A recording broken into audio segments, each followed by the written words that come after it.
Merdeka, tanahku negeri Indonesia Raya. Masih dalam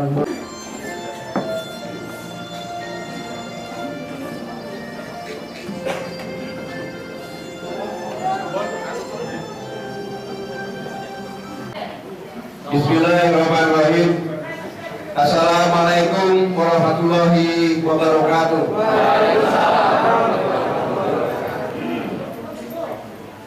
Bapak, Ibu-ibu, para ulama, para tokoh masyarakat yang saya hormati, yang saya banggakan, mohon maaf saya tidak sebutkan satu persatu karena waktunya sangat singkat, keburu aja. Terima kasih saudara sekalian. Saya mengajak kita semuanya bersyukur kepada Allah Subhanahu wa Ta'ala bahwa 2 hari yang lalu kita bangsa Indonesia sama-sama memperingati hari ulang tahun kemerdekaan Republik Indonesia. Dan salam kita aturkan kepada junjungan kita Nabi Muhammad SAW yang sama-sama kita tunggu syafaatnya di akhir nanti. Saudara-saudaraku sekalian, saya datang ke sini diundang, dipaksa harus hadir. Saya cari tiket pesawat dari Halim ternyata penuh, akhirnya saya lewat darat. Dan saya harus hadir di sini karena saya memang orang Solo. Tapi saya keliling-keliling, akhirnya dari orang Solo jadi orang Indonesia asli. Alhamdulillah.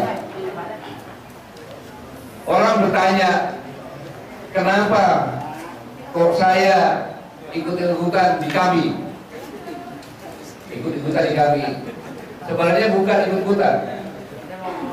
Justru yang pertama kali mencetuskan adalah saya sendiri, kemudian Dr.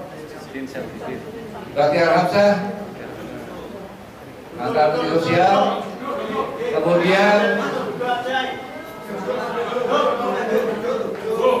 yang merasa depan saya duduk di belakang saya. Kemudian Dr. Batiar Hamzah, kemudian Dr.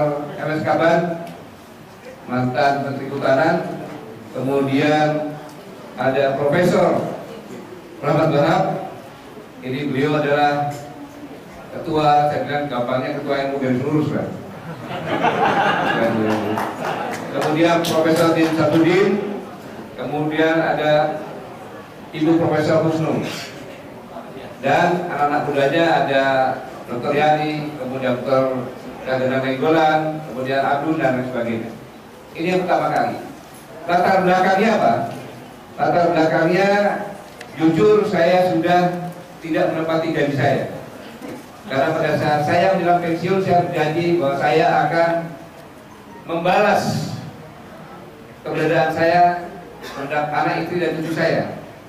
Karena anak-anak saya hampir tidak pernah diasuh oleh saya, diasuh oleh ibunya, karena saya berangkat tugas operasi terus, mulai dari Aceh, Papua, dan sebagainya. Maka saya akan mengurus cucu-cucu saya. Maka dari 2017 sampai 2020 saya diam saja. Tetapi saya merenung dan saya kaget bahwa Allah memberikan semuanya limpahan kepada saya, luar biasa. Jabatan sudah paling tinggi, Panglima TNI, sudah punya anak, punya cucu. Tiba-tiba saya ingat bahwa saya 38 tahun yang lalu pernah bersumpah. Intinya begini, bersediakah saudara disumpah? Bersedia. Dengan cara apa? Dengan cara agama Islam dan Al-Quran. Yang isinya adalah, demi Allah saya bersumpah akan selalu setia kepada Negara Kesatuan Republik Indonesia yang berdasarkan Pancasila dan Undang-Undang Dasar 1945. Ternyata sumpah itu belum saya tunaikan sekarang ini. Seandainya bangsa ini aman, biasa-biasa saja, Pancasila tidak diubah-ubah, maka saya akan diam.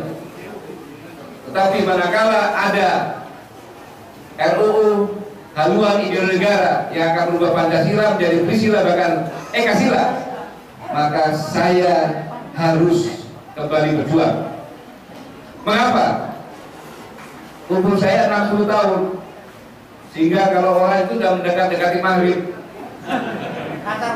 dosanya kayak satu kabel. Kalau saya tidak melaksanakan janji sumpah saya, aku yakin saya tempatnya di kerajaan neraka.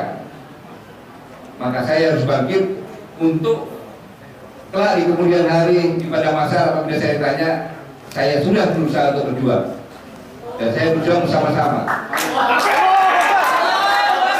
Dan kesetiaan kepada negara Kesatuan Republik Indonesia dan Pancasila, saya pikir sama dengan Bapak Ibu Saudara sekalian. Betul? Adalah kewajiban. Mengapa demikian?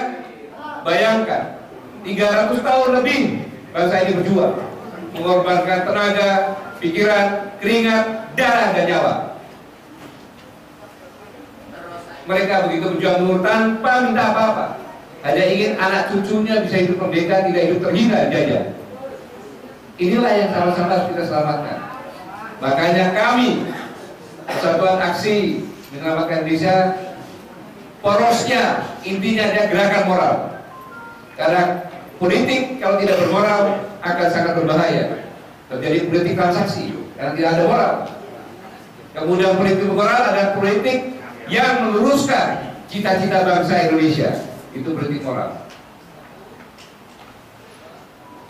Kita sadar bahwa saya pada tahun 2014, 6 tahun yang lalu, bulan Maret tanggal 10, di depan Sivitas Akademika Universitas Indonesia, saya mengatakan kalau saudara-saudara menjadi presiden bukan di negara Indonesia, kemudian dikasih tahu sama ahli-ahlinya bahwa saudara-saudara negara kita ini akan hancur, akan kelaparan, karena kita tidak akan ada krisis makanan, krisis energi, krisis air. Lalu apa yang sudah dilakukan? Dan melihat Indonesia begitu luar biasa, energinya banyak, makanannya berlimpah, lautnya luas, airnya banyak. Apa yang sudah dilakukan? Dengarkan. Mahasiswa mengatakan, saya akan membeli undang-undang. Loh, kenapa? Di undang-undang supaya undang-undang berpihak kepada negara saya, undang-undang Indonesia. Gimana caranya? Allah, Pak Panglima, nggak usah pura-pura, waktu itu saya masih pangkostrat. Kan DPR bisa dibeli, undang-undang bisa dibeli. Kan cuma satu komisinya sedikit. Ini kata mahasiswa loh. Selanjutnya, saya akan mencari orang-orang yang punya pengaruh dan pintar. Saya akan bina agar mereka nanti akan menjadi pejabat-pejabat yang kita jadikan mereka, sehingga mereka jadi boleh kasih kita, bolehkan negara lain. Kemudian yang kuat di Indonesia itu adalah ABRI atau TNI dan Islam. Maka kita harus pecah-pecah itu. Kemudian kita kembalikan. Jadikan Indonesia sebagai negara pasar. Kalau tidak percaya, tidak usah jalan sampai ini. Lihat di dalam tubuh entah jamnya, entah profetnya, entah jilbabnya, entah kopiahnya, entah segalanya, pasti ada buatan luar negeri. Jadikan negara pasar. Kemudian pemudanya dicekwai narkoba, dicekwai musik-musik, sehingga mereka tidak belajar tetapi kena narkoba, sehingga durasinya pendidikan dihancurkan. Inilah sebagian yang mereka sampaikan, saya tidak sampaikan semuanya. Mengapa demikian? Karena negara kita itu negara yang luar biasa. Jadi kalau kita keliling dunia, 1/8-nya itu punya Indonesia. Buktinya gampang. Dari Papua sampai dengan Aceh ada 3 zona waktu. Padahal kita punya waktu sehari 24 kan? 24 dibagi 3, 8. Jadi 1/8 dunia itu adalah Indonesia. Bayangkan. Dan kita tidak pernah ada musim salju. Hanya 2 musim, hujan sama panas. Jadi semua tumbuhan sepanjang tahun bisa tumbuh. Anehnya, semua energi ada. Mulai dari timah sampai dengan emas ada. Semuanya ada sini. Tetapi kita kalah dengan negara yang gak punya apa-apa, Singapura. Kita kalah sama Thailand, Malaysia, yang sekecil, tapi kita luar biasa. Ini dinilai dari data internasional. Rakyat miskin kita masih banyak yang penghasilannya nggak sampai 100.000, $5,5 per hari. Jadi nggak sampai 100.000. Ada yang salah. Kita hidup di tempat yang kaya, tetapi kita hanya sedikit. Kita lihat batu bara diekspor, nikel diekspor, semuanya diekspor. Tetapi sumbangannya ke negara cuma 1,5% paling maksimal. Bayangkan, sedikit sekali. Tapi yang mengelola banyak keuntungannya. Ini ada yang salah. Nah, dalam kondisi seperti ini, maka kesatuan aksi, koalisi aksi menyelamatkan Indonesia memberikan saran-saran, menyatakan ini loh terjadi yang kami tuntut seperti ini. Dan saya pun sudah mengingatkan pada tanggal 24 Oktober 2017 bahwa kita harus waspada tentang serangan biologis yang bisa melumpuhkan suatu negara, serangan biologi yang menghancurkan suatu negara, melemahkan suatu negara, dan bisa menjadi epidemi. Saya tidak mengatakan yang salah yang mereka benar, tetapi itu kejadian sekarang ini. Makanya untuk itu kita harus bersatu. Kita harus bersatu. Sebagai mayoritas umat beragama Islam di sini, kita harus ingat, kita jangan mau dipecah-pecah.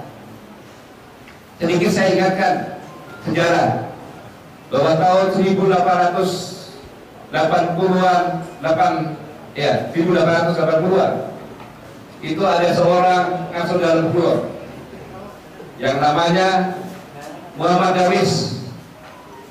Karena dia pintar, maka Sri Sultan Hamengkubuwono ke-7 menugaskan sekolah di Arab Saudi. Belajar di sana untuk membuat sekolahan di sini. Singkat, di sana duluan, kemudian datanglah rombongan Kiai Hasyim Asy'ari, kemudian Kiai Munawir dari Krapek, kemudian juga Kiai Ahmad Badawi dari Kaliwungu, kemudian Kiai Damiati dari Remas, kemudian Kiai As'ad dari Makassar.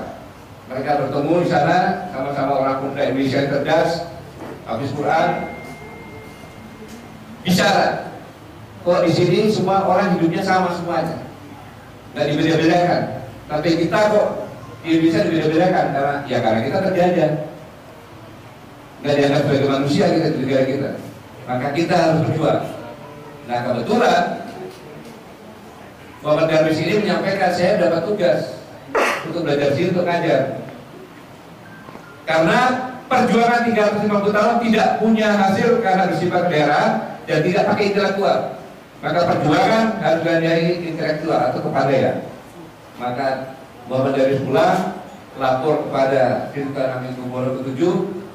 Di situ ditugaskan, kamu belajar dulu sekolah di kolonial. Dia ngajar di kolonial.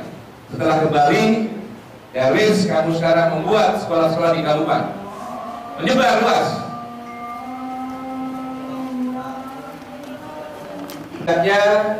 Setelah selesai, dikasih tahu sama Sultan Hamengkubuwono ke-7, namamu jangan Muhammad Darwis, karena nama-nama bau-bau londo, diganti Muhammad Kiai Haji Muhammad Ahmad Dahlan,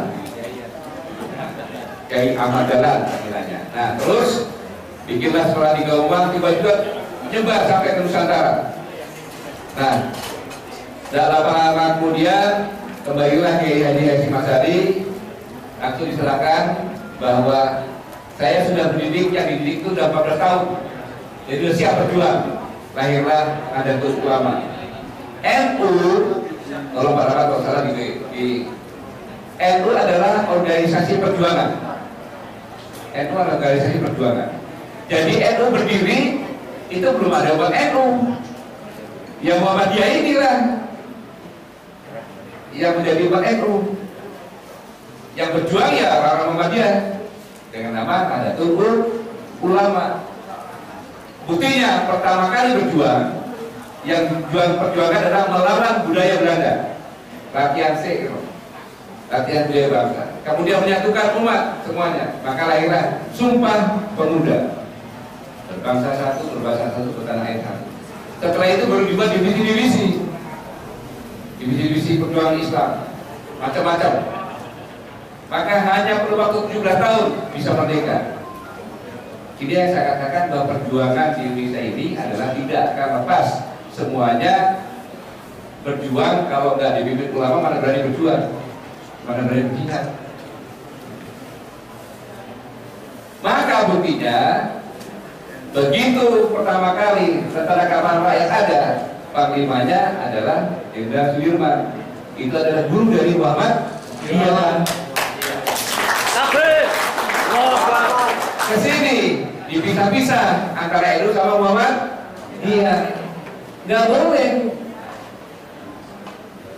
Karena bukan mazhab. NU Muhammadiyah bukan mazhab. NU Muhammadiyah saya tanya coba. Muhammadiyah Sunni bukan? NU Sunni bukan? Sama-sama Sunni. Kenapa dipecah? Sedikit saja. Bahwa di dunia ini ada negara Syiah, Iran namanya. Ada Wahabi, Arab Saudi. Adakah negara Sunni? Tidak ada. Tapi yang terbesar di dunia, keempatnya adalah Sunni di Indonesia. Makanya dipecah-pecah, akan dihancurkan. Ini, jadi kejadian sekarang ini ada pengaruh-pengaruh dari luar juga. Maka karena kita besar, kita diperbutkan oleh negara lain, tidak ada alternatif lain, kita harus bersatu kita sama-sama. Cerita masih panjang, tetapi karena waktunya terbatas, sekali lagi saya ucapkan terima kasih dan saya bangga bisa berada di sini bersama-sama dan tidak ada kata lain. Selamat berjuang. Semoga Allah Subhanahu wa taala selalu membimbing kita, memberi kekuatan iman maupun batin kita untuk bersama-sama berjuang hanya untuk negara kesatuan Republik Indonesia yang sangat-sangat kita cintai bersama. Terima kasih. Wassalamualaikum warahmatullahi wabarakatuh.